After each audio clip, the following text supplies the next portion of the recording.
We're in for another wild ride at Clutching Our Pearls, and I'm excited to invite back not only my co-host, the fabulous Miss Susie Shattuck, but today we are talking to Bindiya Schaefer about, oh my God, there's going to be so many things, but leading with the challenges as a writer, both as a woman and a person of color, and the need for representation in books. And her story is, it's got layers to it that is just like, I can't wait to pull them apart, because let's start with the fact that Bindiya speaks 8 languages. One of them is her mother tongue. Is it Tamil? It's Tamil. Tamil. Her favorite is Arabic.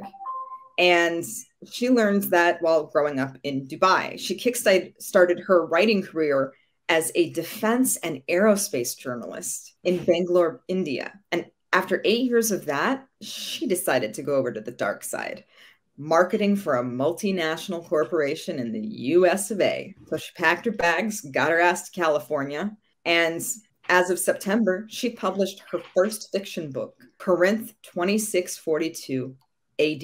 We are so thrilled to welcome you to our podcast. Welcome to Clutching Our Pearls. Thank you. Thank you so much for having me. So glad you're here. Welcome. Thanks, so, Lucy. The story that you've written is fiction, but I want to start with the truth. Mm-hmm. So first of all, like, I can't wait to dive into the fact that you somehow ended up in like defense and aerospace journalism.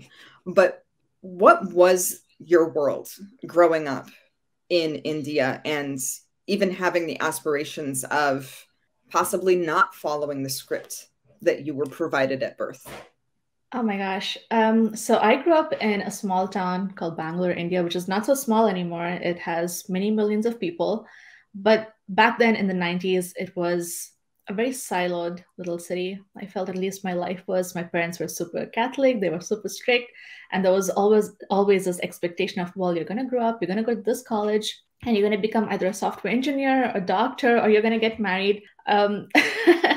And I wasn't sure that I wanted any of that.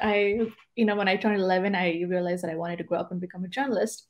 And when I announced it to my parents, they were like, whoa, what's that? What's a journalist? Like, what does that do? Like, how much money does that make? They were horrified. They were absolutely horrified. And then a few months later, I was like, I think I might be atheist. And they were like, oh, hell no. You're like, where's all the buttons? Come here. I'm a teenager. My parents were way more okay with me coming out as queer than atheist. Oh my gosh. I think it drove them crazy. Like, they were in a panic, and they were like, I swear they were like dragging me to church so much more often than they were before. Because they came in and just sprinkled you with holy water. Oh my gosh, totally. Yeah, like they had relatives coming in every other month and like trying to talk me off the ledge, saying, no, listen, Jesus is real. And I'm like, I don't know, maybe not. How about you let me be an adult and then I can decide? Right? No, they were totally freaked out. And I don't know how much of that was just insecurity, like someone challenging their belief system and saying, maybe there's another, possible world out there. And they were just so panicked. Like, I didn't realize it at the time, but now I look back and I genuinely wonder, like, how insecure were they in their own faith that this 11-year-old kid telling them I might be atheist was sending them into like a free fall, was like, they had to get me on board. Like, I had to fall in line and say, yes, God is real. I believe in Jesus. And well, look at it this way. If you weren't in fear of some father figure in the sky punishing you if you did anything that was considered inappropriate, how could you possibly be expected to be a good girl? Right. Totally. Not that I have feelings on the subject.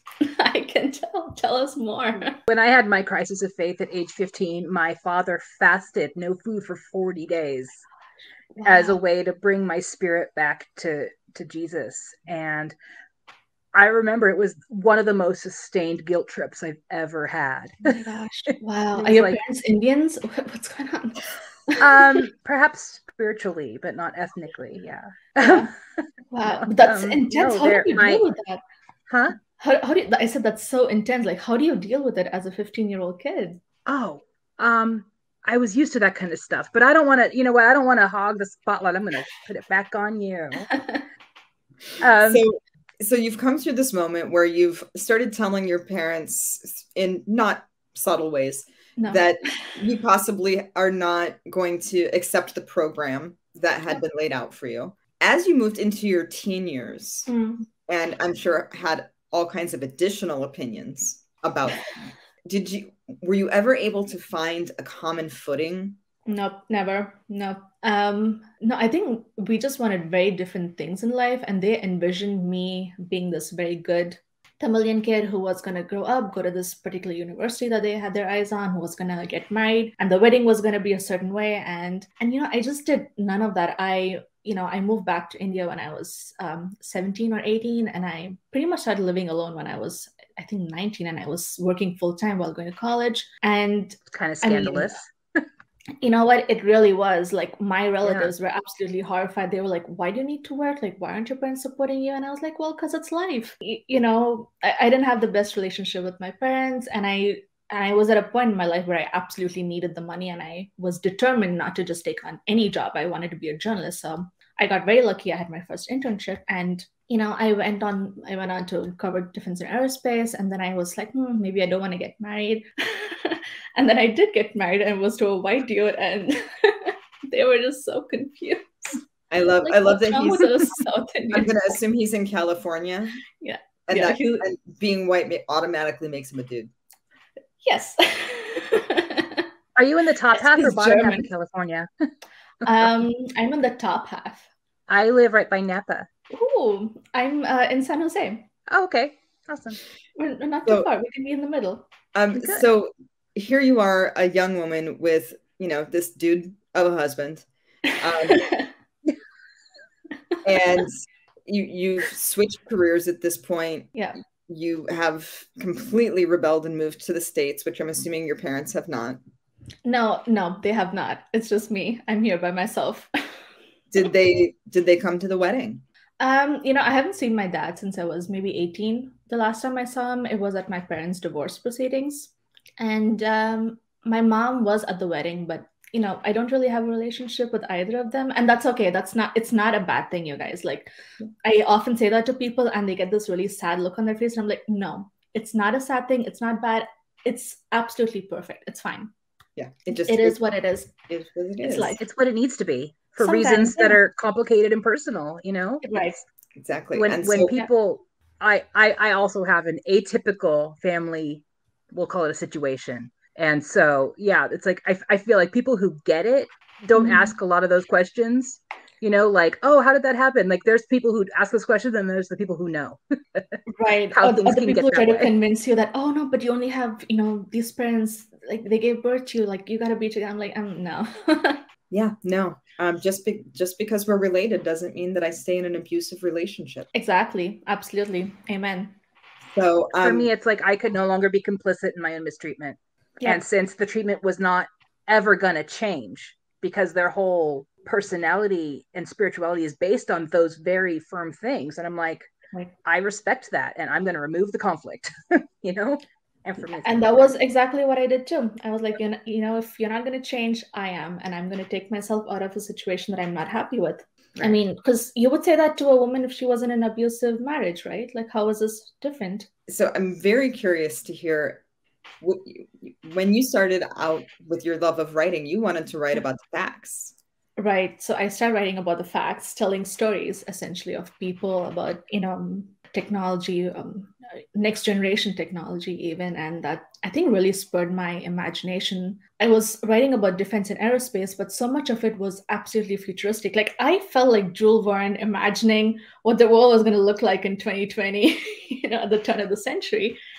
And I just got into this whole sci-fi thing, imagining, oh my gosh, what's the world going to look like 10, 20, 100 years from now? And all of a sudden I was asking myself, well, I've been writing facts and stories. Could I write fiction?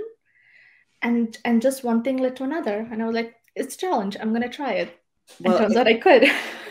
And it sounds like the challenge was a point of growth for you, because this is not a light, fluffy.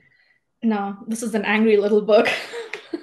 So tell us about the premise of your book, and then I really want to talk about kind of like how you how you got to such a deep space with Corinth 2642 AD. Right. So Corinth 2642 AD is a sci-fi murder mystery / dystopian thriller. So essentially, it's set in a world where, because of globalization, war, maybe disease, the population of the earth has really transformed. People no longer identify themselves by the color of their skin. They're not white, black, Asian, whatever, because people travel. For instance, my husband and I are a biracial couple, right? And an interracial couple, and our kids would be biracial.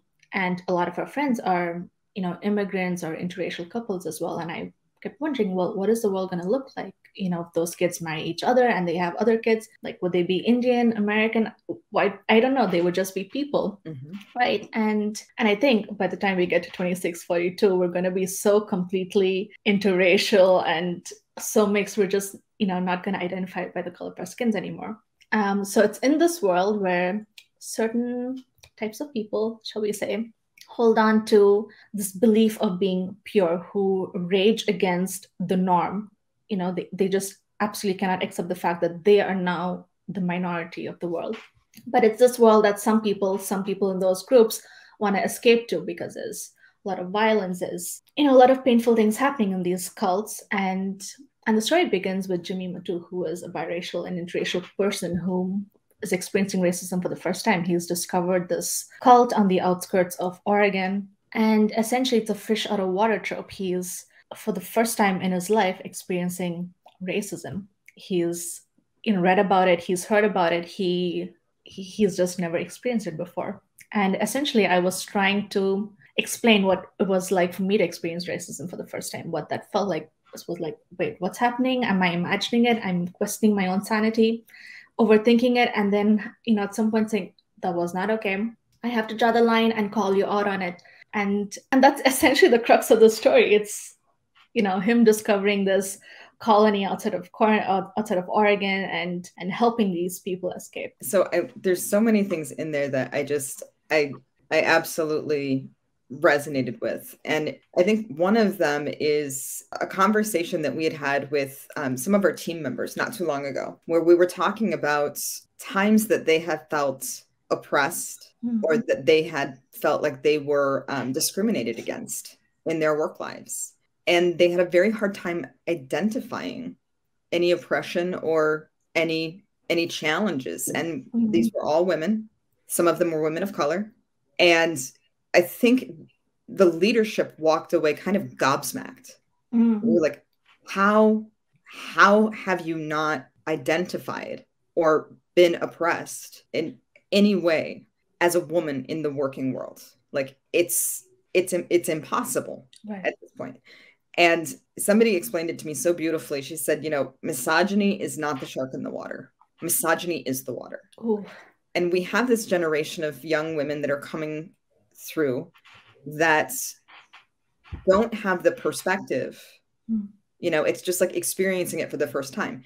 Right. If you'd always been experiencing it and you didn't know that there was something different, then you just accept what it is. Gravity is gravity. And because gravity is gravity, we use it to play with. We go skiing, we play basketball. It is a thing. But when you've got no concept of something else, right. If there is no change to be had, then because you think this is the norm. This is how it's always been. This is how it works. Right. Yeah. So what would you say? Distracted by things are better than they have been in the past, so this must be good. Right. Oh my gosh. As you were saying that, when you said misogyny is not the shark in the water, it is the water. Do you know what the first thing I thought of? When I started my career, it was the second job that I was applying to, and I was going through a lot of interviews, and I was being interviewed by a lot of men, all men exclusively. And do you know what the one question they all asked me was? We talked about my resume, my skills, and they asked me, planning on having a child soon? What does your father do for a living? And I kept saying, why do you want to hire him? He can't write. And everyone wanted to know, what does your father do for a living? And I was like, how is that relevant? How is that it makes no sense to me, but that was so common. Everyone asked me. And I thought I must be missing something. Do you think it was a question of why isn't he paying for you right now? Oh, no, I don't know. I mean, I think they were trying to ascertain my character. I don't know. Like, like, are you a good Maybe they person? want Come from a good the home? economic box to put you in. Possibly, because I did ask for a raise at one of my jobs, and my editor said, "Why do you need one? Don't your parents live in Dubai?" And I was like, "Fuck you, no." Wow. I quit. And is it their job to make sure you get the right wage? Right? And I was like, appropriate well, wage. my parents don't support me. I support myself, and I quit. I quit. Good for you. Well, it sounds like you've been learning about your boundaries since you were very young. Yep, which I would say so. is Which is probably very unusual. It is very unusual. And like I can remember I've got the picture up now because it's Christmas, but the first time my daughter went up to Santa Claus and was like, "I'm not sitting on your lap. I'll stand next to her after take a picture." I was like, "Yes, baby's got boundaries. Oh my gosh. Don't sit on that Awesome. weird guy's lap." I fully Who was this guy? But it's not the common feminine experience, right? We're often taught to conform and to, Sit make down and be everybody else quiet. feel okay. Defer. Yep. Acquiesce. Oh, I hate that word. Trait. And I want to know in this book, Mm-hmm. what parts of that tiny rebel girl show up? I don't want to give too much away, but I didn't realize it as I was writing it, but it is a very angry book. It's and the angry parts come from other women, not so much the main character who is male. But I think as you read it, as you dive into it, and I think it's closer to the last half when you really can feel the anger resonating from the book, and that's probably all me. I can't put it delicately, but I mean, I have experienced racism in all shapes and forms, not just here in the US, but also within my own community. Like, it's important to acknowledge that minorities can be racist too. We can absolutely be racist towards each other. It's not just white people against Black people. It could be Indians against Indians. It happens. And it took me a really, really long time to realize that the things that I was experiencing was racism at the hands of my community. And a lot of it went into the book because it was important for me to acknowledge that this book isn't anti-white, it's anti-racist. And so you've gone through this process of pouring yourself into your first project. And now you've got, in my head, it's a stack of papers, but it was probably a file on your computer. You've got this beautiful baby that you've birthed. What was it like? Which incidentally took 9 months, by the way. So it really was a bit like, and I cried a lot while writing it, so it felt like a real child. Your brain probably has stretch marks. Yeah. Yeah. So what was it like taking your baby and putting it out there for publishers, knowing that the deck was probably stacked against you in several different ways? Yeah, I think I was very naive. I thought this book was so different that it was going to be an easy sell. But as I started to shop around, sending it to agents, I realized in a lot of the feedback that I was getting that people were perceiving this book as being an attack against white people. And I was constantly having to push back and say, no, that's not true. That's absolutely not what this is about. This is a book about people experiencing racism. And yes, it just happens to be at the hands of some white people, but it's not a judgment on all white people everywhere. I mean, I'm married to a white person. Right, my husband's German, his parents are white, and I love them. Most of my friends are white. This is absolutely not an attack on my family and friends. It's a story that I'm telling, and that was a really, really hard sell. And I think I created for about a year and a half until I realized agents are not going to buy it. And that was probably around 2020. The pandemic had just started, and I was starting to give up on it. And somehow, it was, I think it was when George Floyd passed away, and I had nothing but rejection, like probably hundreds of rejections. And around that time, I was starting to send it out to indie publishers to see if, someone might be interested. And turns out they were. I had a higher degree of success with indie publishers. And then George Floyd was murdered. And suddenly all of these agents who had passed on it, who'd said, this is never going to sell, this is not going to work out, were reaching out to me and saying, is this book still available? Are you interested? And, That's not how I want to get this book out in the world. Like, how did that make you feel though? Gross. Like, did they like go back into their database and say, okay, show me people of color that we've rejected? Like what were they trying to do you think? It was very subtle. It was like, hey, is this book still available? I think, that we could sell it probably. I mean, he just murdered for people that hate white people. So right. I mean, they were like, I can market this. Like, I can sell this in the next year because the riots were starting and people were protesting. And they probably saw an opportunity, and I just did not want to be a part of it. And so how did you finally, now that you were the belle of the ball, how did you finally select a publishing company that you shared values with? Yeah, I had already signed with Gen Z at the time when all of these agents were getting back to me. So I was like, that'll do it. I mean, I guess if circumstances were different, I might have considered one of those agents, but I'm glad you didn't have to. Yeah. Thank you. Yeah. You probably got pretty lucky because, let's face it, it is not easy to sell a book. No. It is not easy to sell a book. It is not. It's harder than writing a book. Yeah. Authors do not get rich off of writing books anymore unless, you're Gaiman, probably. Right.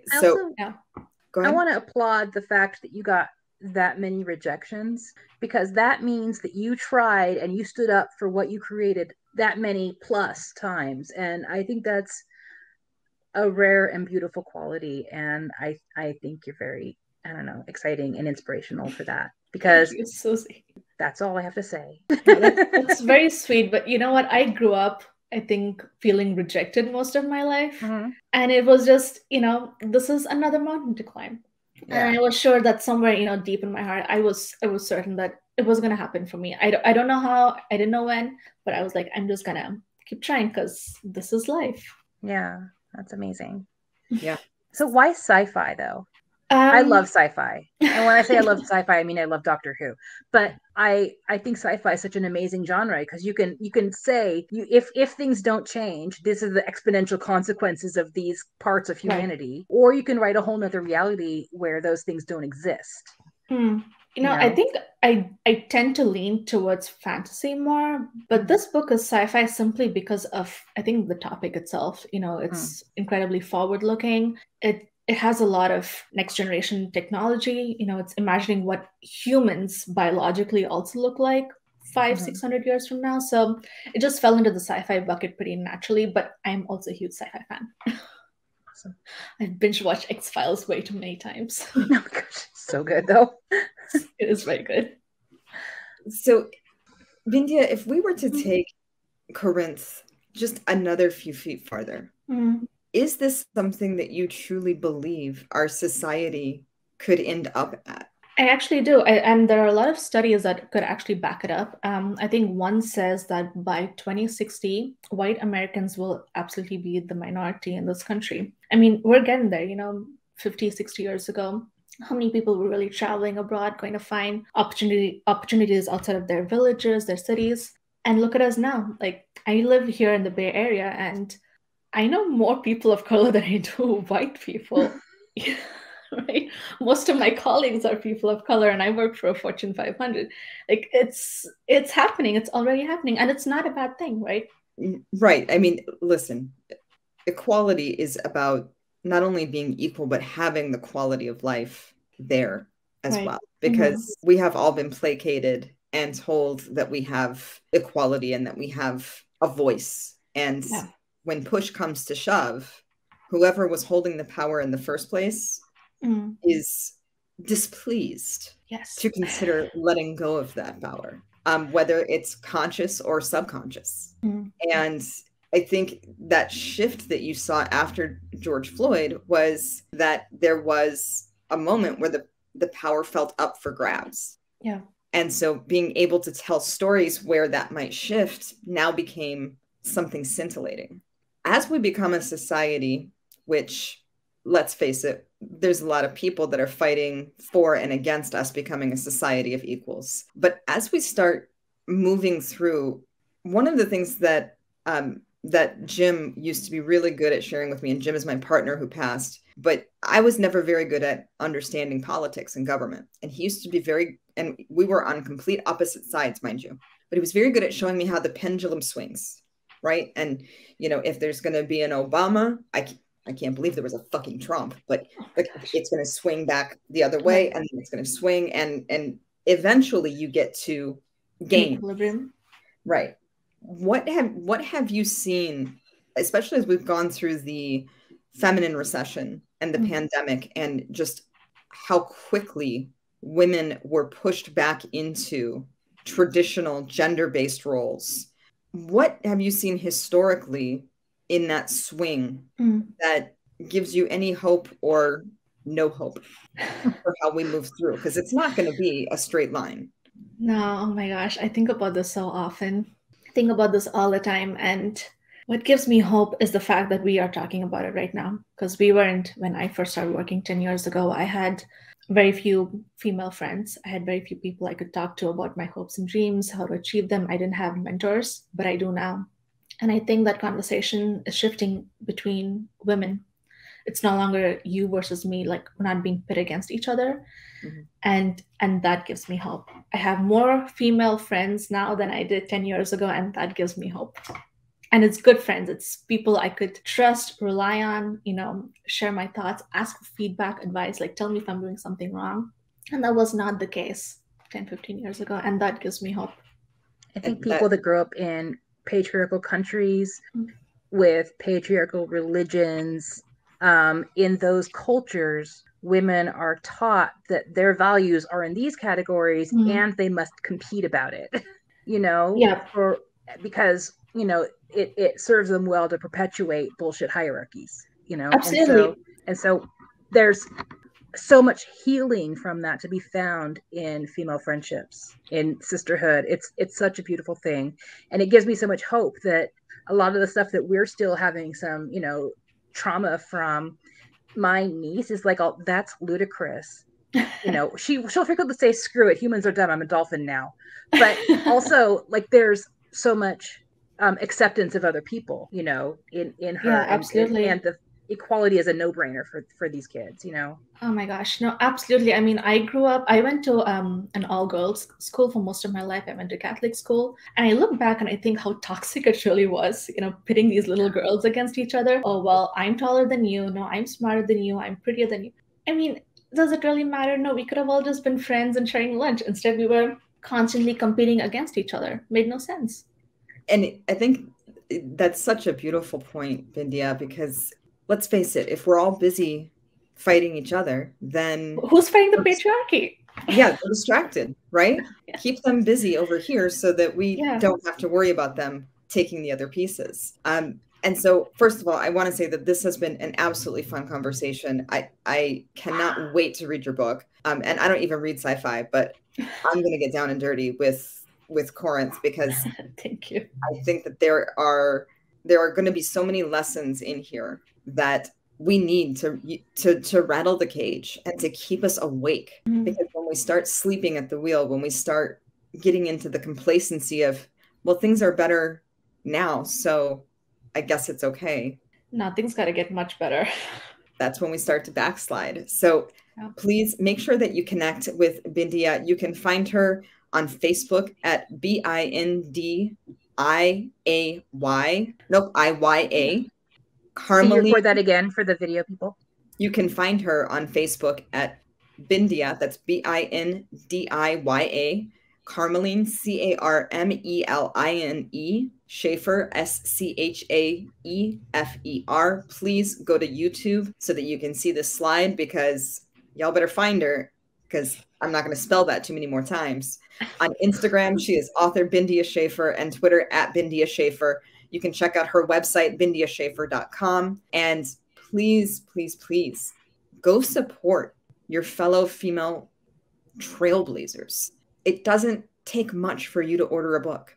It doesn't take much for you to share a book, but it's going to take a whole hell of a lot for us to move the needle. So every little bit counts. We encourage you to please like our podcast, leave us a review, let us know how adorable or that we're complete assholes, anything that you want to say. We just want to hear. It's a spectrum. I happen to be an adorable asshole. It's my brand.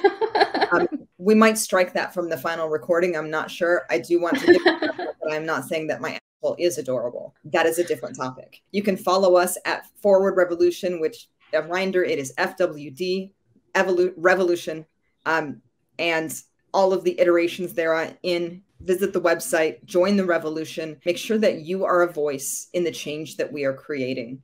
Listeners, we've got one shot at this before we hand it down to the next generation and the generation beyond that. Push the pendulum. Find the equilibrium. Tell your parents that you are going to be a journalist and an atheist and see how pissed off they get, and do it anyway. Because it is the movements that you make on a daily basis that are going to change the destiny of our society. Thank you all so much for listening. Please tune in for the next episode. And please keep clutching your pearls.